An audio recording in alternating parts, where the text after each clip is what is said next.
Well, good morning. Good to be with you. I already tell there's life in this church, and that's a good thing.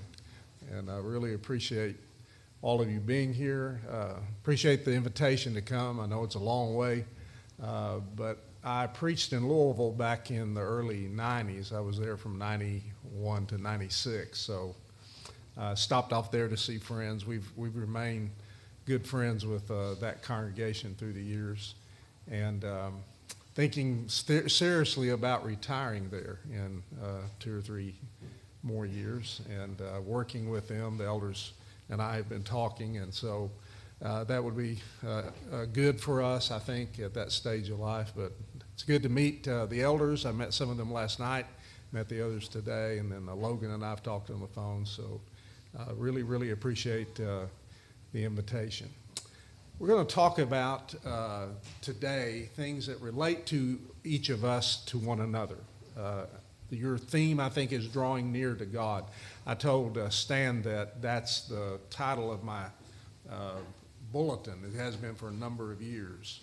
I've used that as a sidebar on it. Sometimes you see it on there all the time, you forget about it, but I try to look at it, try to remind people to look at it, because that's all of what we do is about. We need to draw near to God in order that He may draw near to us. And a huge part of that is how we treat each other, how we treat one another as brethren. And so if you will, turn with me to Galatians chapter 6. We're going to use that as our lesson for the Bible class, burden bearers, or bearing one another's burdens. The one another passages are fascinating to me because in our day and age, we can FaceTime, we can call cell phones around the world. In a lot of ways, we can reach out and bear the burdens of people that are thousands and thousands of miles, even across oceans from us. But if you thought about the first century, the only meaning that one another passage would have is in a local fellowship. I mean, there would be some stretching out, and for instance, Paul going to other congregations, men like him preaching and lifting them up and doing that work. But for the most part, the idea of one another has to be in a close connection. All of them, if you start thinking about them, love one another, serve one another, admonish one another, have their context in what we do, and especially what we're going to look at here, bearing one another's burdens. You can only bear the burden of somebody that you know, and you have to be close enough to them in order to do that. And so he's going to use an example in this chapter. I believe at verse 1 is his example, and he's going to talk about the principle. But let's look at the overall context so we can set Galatians 6 where it is. Back in chapter 5, beginning at verse 16, you remember that the Apostle Paul begins by saying, "But I say, walk by the Spirit, and you will not gratify the desires of the flesh." And then he goes into what we know as the works of the flesh in verse 19 and 20 and 21, and then the fruit of the Spirit at verse 22 and 23. And he concludes his thought at verse 25, "If we live by the Spirit, let us also keep in step with the Spirit." Now that's the English Standard Version. The New King James translates it exactly like verse 16. We will walk in the Spirit. This is a means by which the early writers told you that a section went together. The Beatitudes, for instance, begin with, "Blessed are the poor in spirit, for theirs is the kingdom of heaven." How does it end? "Blessed are those who are persecuted for righteousness' sake, for theirs is the kingdom of heaven." And what the theologians and other people that write commentaries will tell you, they use the word pericope. Big word, but not in concept. If you think of the peri part of it, the perimeter of this building is meter means measuring distance. Peri means to go around. So the perimeter is what is around this building. The same way with pericope. Periscope, if you think about that. I always loved that one in the World War II movies. You know, that periscope would come out of the water and then the guy would wheel around looking all around. All right, peri is going all around. Scope meant look. So pericope is the same way. It means a section and looking at it from beginning to end. So that we know the Beatitudes go together, but that was their way of telling an ancient audience that this goes together. And so be on the watch out for that. When you're studying, a section will begin with the same phrase and it will end with the same phrase. And that's the same thing that's going on here. If you walk in the Spirit, then he says to us at verse 25, you live by the Spirit and you keep in step, or you walk in the Spirit. The reason I'm saying that to you is that when chapter divisions come in, they were put in much, much later. All right, these were letters written by Paul to individuals and to churches. And while it helps us find verses and helps us navigate the Bible together, sometimes they don't fall in the best place. And that's kind of the case here. If you're looking at your Bibles, I am mine, verse 26 belongs with chapter 5. But I just told you that a section has just ended. That's the way the ancients would do it, the beginning phrase, the ending phrase. And that verse 26 really belongs with what we're going to look at in chapter 6. The first thing he's going to say to us is how not to treat one another. Boy, there's a lot of lessons you could preach on negative one another's. All right, how we're not to treat each other. If you're going to walk in the Spirit, if you're going to live by the Spirit, then obviously we're going to put on the fruit of the Spirit, and we're going to get rid of the works of the flesh, and that's going to be a lifelong process, as we know. But that also means that we have to get rid of the negative things, and that's why I think verse 26 is part of this section that we're looking at. So let's read it that way, verse 26 through chapter 6, verse 5. Let us not become conceited, provoking one another, envying one another. Brothers, if anyone is caught in any transgression, you who are spiritual should restore him in a spirit of gentleness. Keep watch on yourself, lest you too be tempted. Bear one another's burdens, and so fulfill the law of Christ. For if anyone thinks he is something when he is nothing, he deceives himself. But let each of you test his own work, and then his reason to boast will be in himself alone and not in his neighbor, for each will have to bear his own load. So the first part of this is how we are not to treat each other. At verse 26, look at it again. Let us not become conceited, provoking one another, envying one another. So that first phrase, when I think about conceit, that is the high opinion that we have of ourselves. And all of us fight that. All of us have to deal with the fact that we vie for being important, that we vie for our place in things. And it can go to our head, as we say. That's our phrase many times. And we can think of ourselves more highly than we ought to think. And conceit is always going to poison relationships with other people. To have that high opinion of ourselves, you'll note that he said to us later in this section, for if anyone thinks he is something when he is nothing. Now there's who we really are. That's who we really are. Before God, we are nothing. And the reason for that is because of our sin, because of what Matt just told us about in the Lord's Supper talk.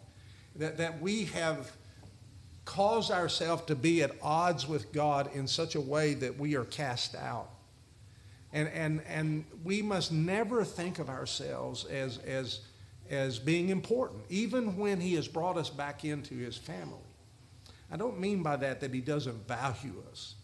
The soul is more important than all the wealth of the world. If we lose our own soul and gain all the wealth, what exchanges that? It's nothing.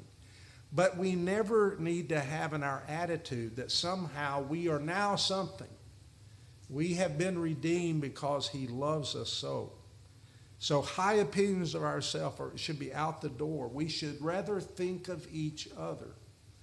And boy, think of how many church splits, how many terrible attitudes can exist sometime between just individuals in a congregation. Would absolutely go out the window if we would begin to think of ourselves like Jesus and God look at us and want us to look at each other. If you are conceited, then there are two things that you can do. Let us not become conceited, provoking one another. Conceit, if you think you're superior to someone else, then I'm better than you and I'll show you I'm better than you. And that can come in a lot of avenues, can it? And it can come in a lot of ways that we manifest that. Diotrephes, for instance, in John's short epistles at the end of the Bible, almost at the end of the Bible. I mean, it was his church, right? I mean, John makes that point. He said, I'll deal with Diotrephes when I get there. But he puts people out of the church. He won't even let them exist if they want to have fellowship with us. I mean, we've watched that kind of thing happen at times in our lives, provoking one another. And then he says the other part of that, if you have a high opinion of yourself, conceit is only thinking of themselves. If I see somebody else that has more talent than me, if I see somebody that is more blessed with this world's goods than I am, and there's a number of ways this can manifest itself, but it comes out in this idea of envying somebody else. You are better than me, or you possess more worldly goods than I do, and I resent you for that. And now I treat you accordingly the same way. And rather, Christians should love one another and serve one another. And so, how we should not treat one another, he begins with the negative, how to treat one another. Now is chapter 6, verses 1 through 5. Verse 1 we're going to leave to the end because I believe that's his illustration. Here is an illustration of how we bear one another's burdens and how we don't do the things we just talked about.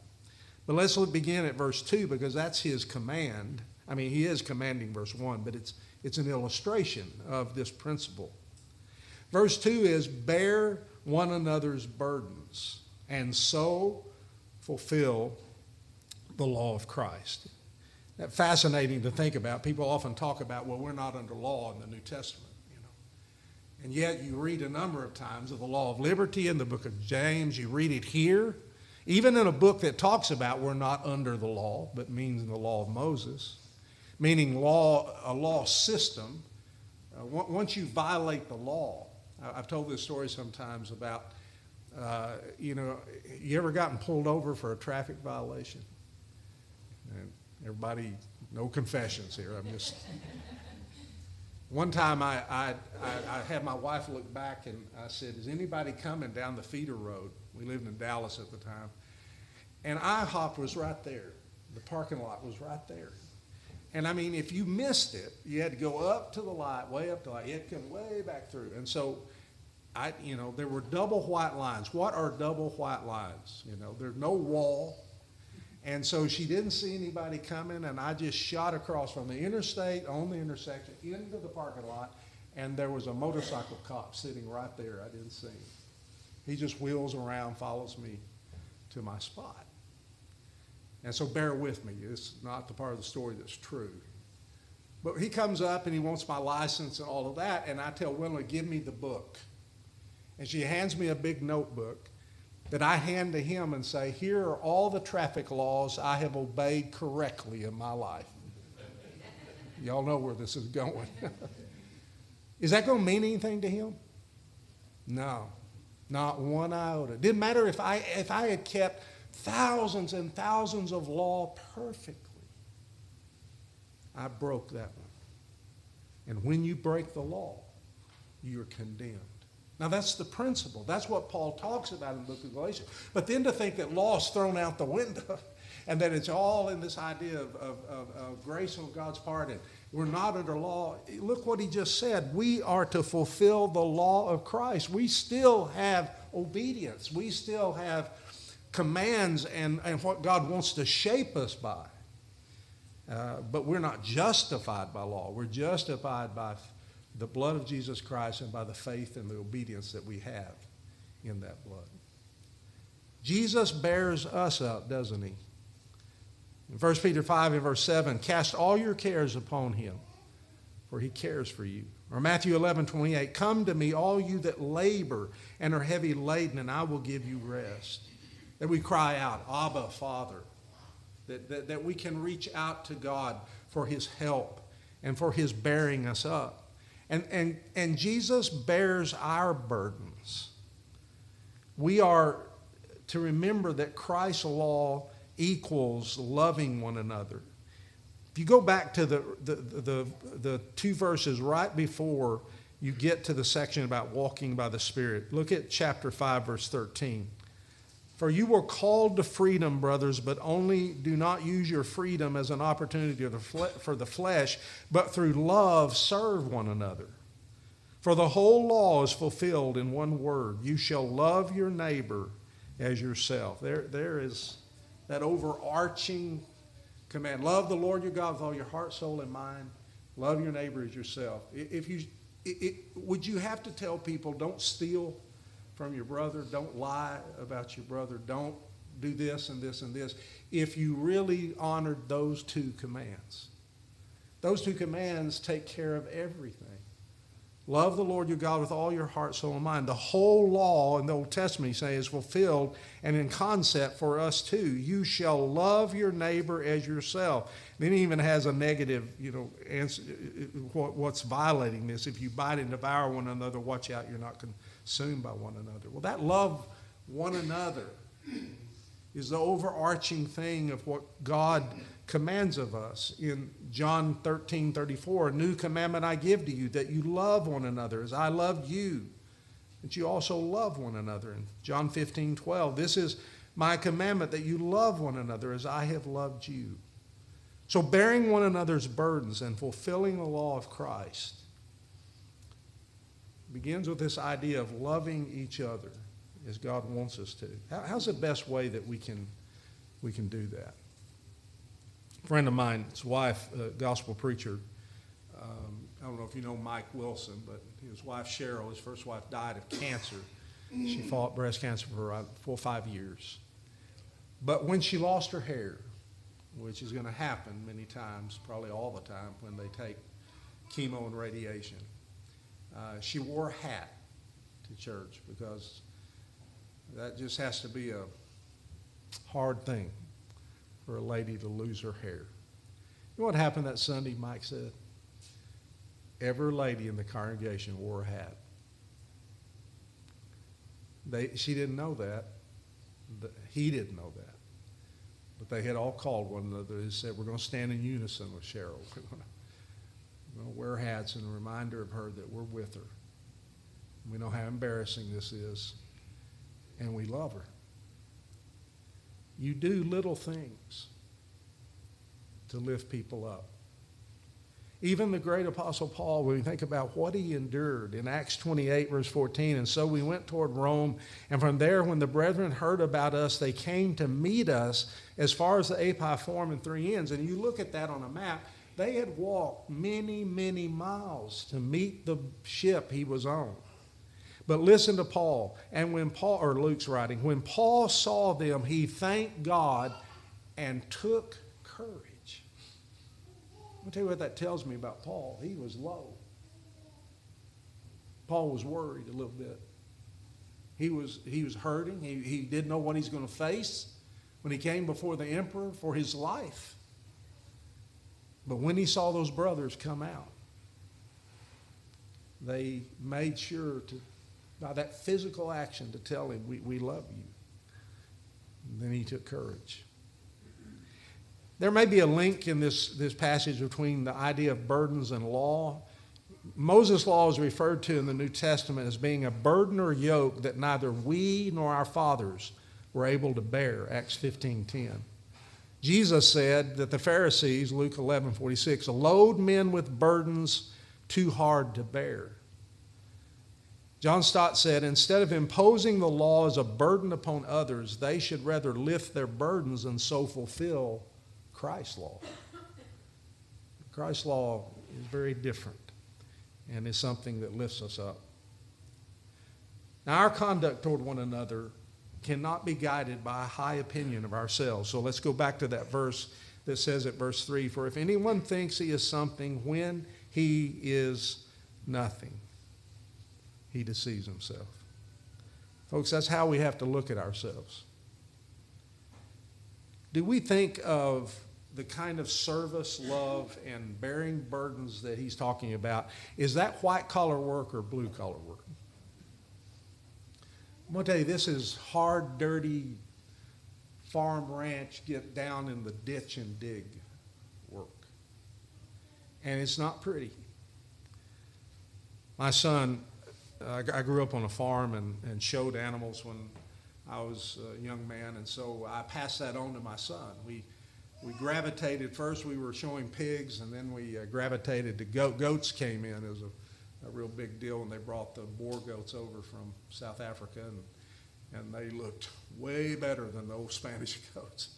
And so everybody got to showing goats, and that's what my son did. And so we were out in the pens, and we were cleaning, pitchforking, manure, hay, all that kind of junk, out. And I remember my son just kind of leaned up on his pitchforks, and he said, "Dad," he said, "manual labor is just not my thing." And I'm going to tell you, at that moment in a dad, it's like, I can make another one of you. I can get rid of you and I can make another one. Is manual labor your thing? Because I want to tell you, when we have to do this toward one another, when people's lives are a mess, when they're hurting, when it takes every day to go and do something, you're going to say probably along the way, manual labor is just not my thing. Ruth Harms Calkin wrote a poem called I Wonder. She said, "You know how I serve you with great emotional fervor in the limelight, that high opinion. You know how eagerly I speak for you at a women's class. You know my genuine enthusiasm at a Bible study, but how would I react, I wonder, if you pointed me to a basin of water and asked me to wash the calloused feet of a bent and wrinkled old woman day after day, month after month, in a room where nobody saw and nobody knew? I wonder." We are not something. We are nothing. And if we know that, when I look in the book of Luke, there are lots of nobodies. The publican who smote his breast and would not even look up to heaven said, "God, be merciful to me, a sinner." Or Peter, that saw the great catch of fish, fell down at Jesus' knees saying, "Depart from me, for I'm a sinful man, O Lord." Or that woman who was so burdened with the sins of her life came in and washed the feet of Jesus with the tears that fell from her eyes. Or that parable that said, the prodigal to the father, "Father, I have sinned against heaven and your sight, and am no longer worthy to be called your son." Or a thief on a cross who is going to die a horrible death, and there is no escape, who turns to him and says, "Remember me when you come in your kingdom." I'll tell you, Luke writes about people who are nothings and tells us what the gospel is. That that's all of us. We are broken, we are nothing, and we need him more than we can possibly imagine. And so if we recognize that, then what is going to be our attitude toward each other? But know that we were nothing and he saved us. Now what he wants of me and wants of you is to love one another and serve one another and bear one another's burdens. Now verse 2 and verse 4 goes on to say, "But let each one of you test his own work, and then his reason to boast will be in himself alone and not in his neighbor." You and I must bear our responsibility in this. We must bear the burdens of one another. And he says at verse 5, "For each one will have to bear his own load." And you might think, well, that seemed like a contradiction. At verse 2, it says, "Bear one another's burdens." Now he says, I'm supposed to bear my own load. But those are two different Greek words. Verse 2's word for burden or load means like a hay wagon that is so heavy, no guy by himself could lift up that wagon. It's a load beyond the ability to bear. But the word for burden at verse 5 is think of a backpack. Think of that you can carry. My responsibility to fulfill this command, that I can carry. But there are people that are broken and their burdens are beyond bearing that we have to bear. That's our part to do. And so his illustration then is verse 1. Brothers, if anyone is caught in any transgression, you who are spiritual should restore him in a spirit of gentleness. The example then tells us what we're supposed to do. We're supposed to restore this person. Notice that he said they're overtaken. If anyone is caught in any transgression, the English Standard says. The New King James, I think, uses the word overtaken. It means to be entrapped, like you're caught by surprise. But you're caught, and now it's revealed, and you are in transgression. Well, what are the rest of us supposed to do? That bearing another's burdens. What are we supposed to do for that person who now it's become exposed and they have been caught? Restore them. That's what we're supposed to do. And it's interesting, Luke, remember, is a physician. So he uses a medical term here. It means to repair a bone, to set it, set a bone, we would say, back in order. And so that's what we're supposed to do, to put it back in order.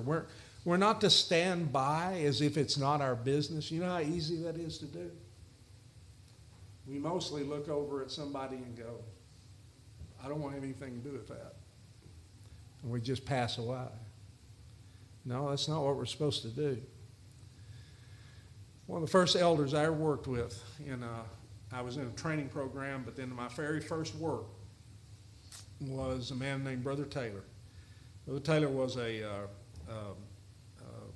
adjuster, or whatever you call praiser, house praiser. So he was always out and about, and I could just see this happening. We had just converted a young man that had gotten out of prison, and we were helping him to get his feet on the ground, and helped him find a job and place to stay and everything. But one day, Brother Taylor is coming down the loop in that town, and he saw this young man going in a liquor store. And I can just see Brother Taylor. He whipped into that parking lot. I didn't see it, but I know what happened. He whipped into that parking lot. He jumped out of, he had one of those big old Cadillacs, big old ones. It used to be the metal kind, and threw his door open. I'm sure his door stayed open, and he ran into that liquor store and snatched that young man out of the fire, and then sat in the car with him and talked with him and encouraged him, tried to help him.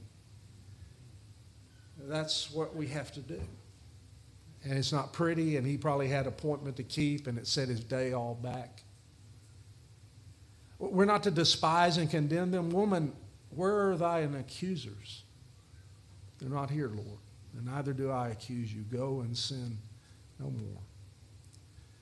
We're not to report them and gossip about them to other people. Love does not rejoice in iniquity, or as J.B. Phillips says, it does not keep account of evil and gloat over the wickedness of other people.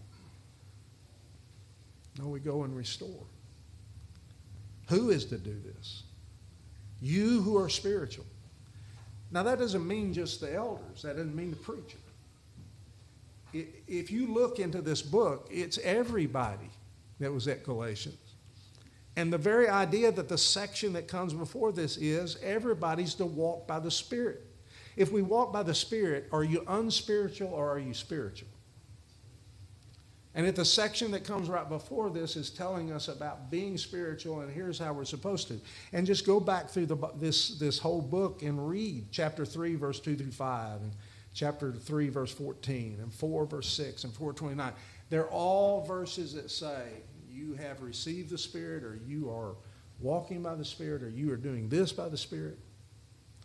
I tell you, he's saying all of them are spiritual. If you're spiritual, then you're to help your brother. Johannes Bengel, who was a commentator in the Middle Ages, said a whole argument lies hidden under this one word, brethren.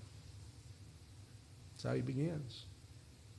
Brothers, that means men and women. It means brothers and sisters. Brethren and sisters, as one guy used to say to me. You do this. How is it to be done? In a spirit of gentleness. When my son said manual labor was not his thing, and I felt the blood come up in my head, The idea of gentleness was not crossing my mind.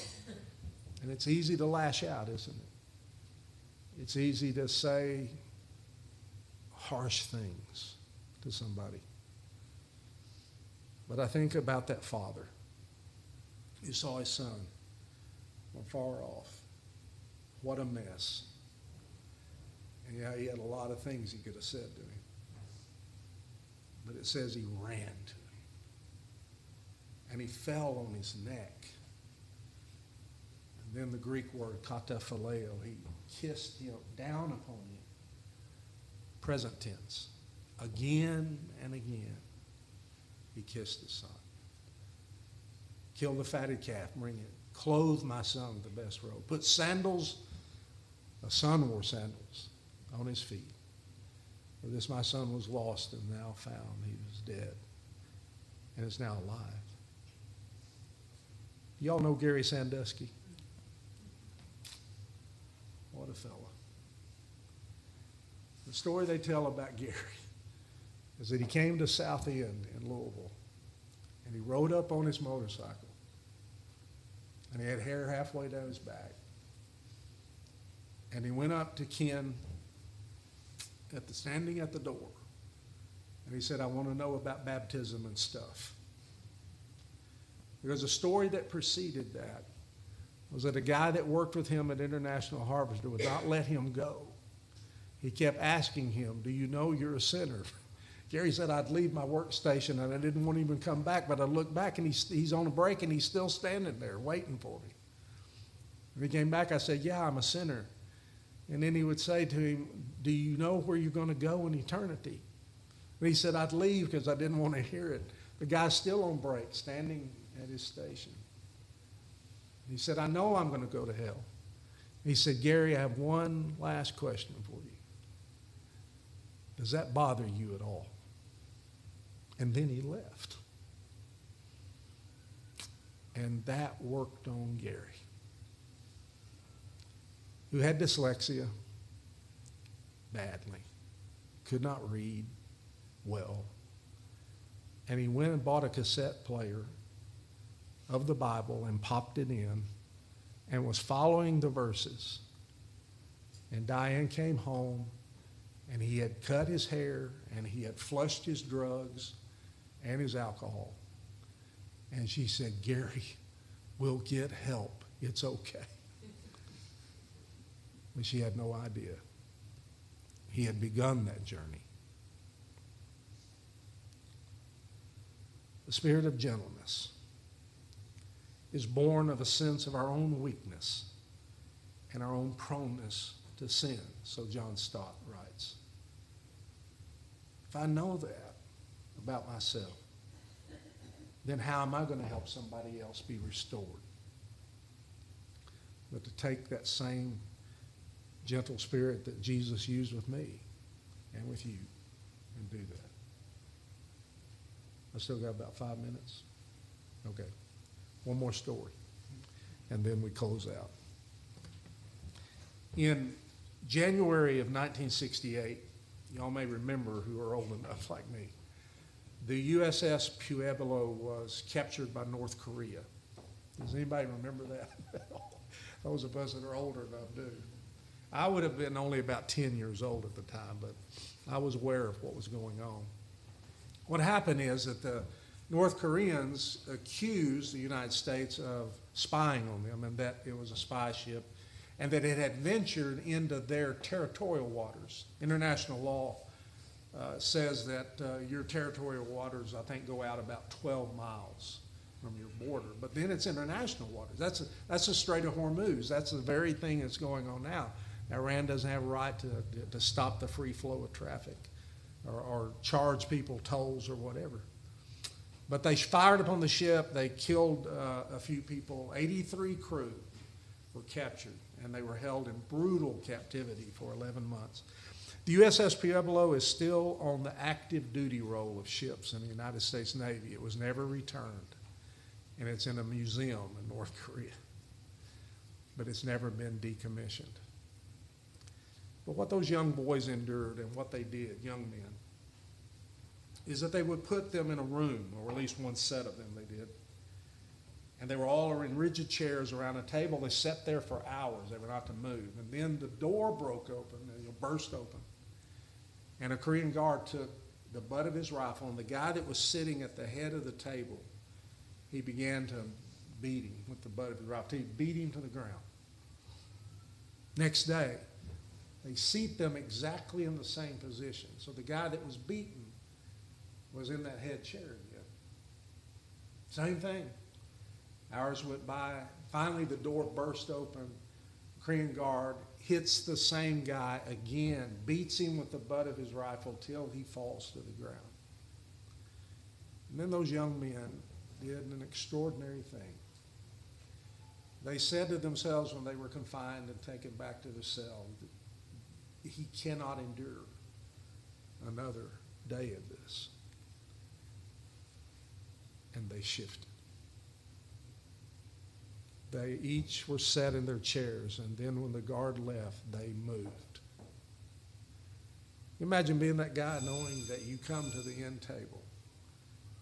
What's going to happen? And sure enough, it did. The next day, they shifted again. They shifted and shifted and shifted until the guards gave up. Because love one another, serve one another, bear one another's burdens is stronger than hate, stronger than anything. And they won.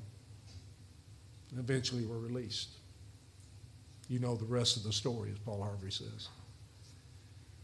Bear one another's burdens and so fulfill the law of Christ. Thank you for your attention.